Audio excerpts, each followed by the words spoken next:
যখন দেশেতে কংগ্রেস সরকার, যখন খড়গপুর সদরে কংগ্রেসের বিধায়ক, সেই সময় 2014 দিলীপবাবু তখন বিজেপি জয়েনও করেননি।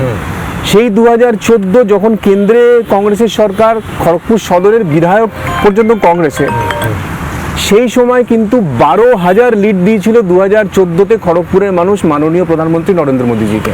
2014 দুটো লোকসভা পেয়েছিল, কিন্তু বিধানসভা থেকে আমাদের 3টে মনে সিট পেয়েছিল। তো তার মধ্যে দিলীপবাবু জিতেছিলেন, কিন্তু সেই 12,000-এর লিডটা কিন্তু 2 বছরে 6,000 হয়ে গেছিল। এবং 2019-তে মানুষ ওখানকার প্রধানমন্ত্রী নরেন্দ্র মোদীজিকে এতটাই ভালোবাসেন যে লোকসভাতে 2014 লোকসভাতে মানুষ 12,000 ভোটে জিতিয়েছিল। 2019-তে মানুষ খড়গপুর সদরের মানুষ প্রধানমন্ত্রীকে 42,000 ভোট দিয়েছিলেন, ভোটে প্লাস করেছিলেন। 42,000 ভোটে প্লাস করেছিলেন, মানে 42,000 ভোট এক্সট্রা দিয়েছিলেন খড়গপুর সদর থেকে। মানে মানুষ কতটা ভালোবাসেন প্রধানমন্ত্রী নরেন্দ্র মোদীজিকে, মানুষ কতটা ভালোবাসেন প্রধানমন্ত্রী নরেন্দ্র মোদীজিকে।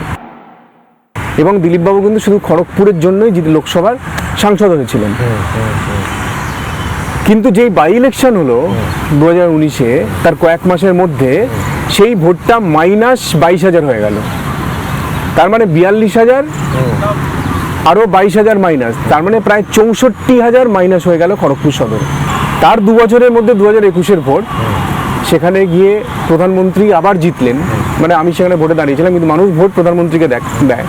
তো 64,000 কভার করে 3,771 ভোটে মানুষ বিজেপিকে জিতিয়েছিল। মানে 64,000 কভার করার পরে 3,771 ভোটে মানুষ জিতিয়েছিল। তো এই যে পরিসংখ্যান, এই যে হিসাব, অত খড়গপুরের মাটি বরাবরই বিজেপির জন্য। এবং আমি যেটা বলি খড়গপুরের মানুষজনকে, যে খড়গপুরের মানুষের একদিকে যেমন হৃদয় আছে, হার্ট আছে, আর একদিকে পদ্মফুল আঁকা আছে।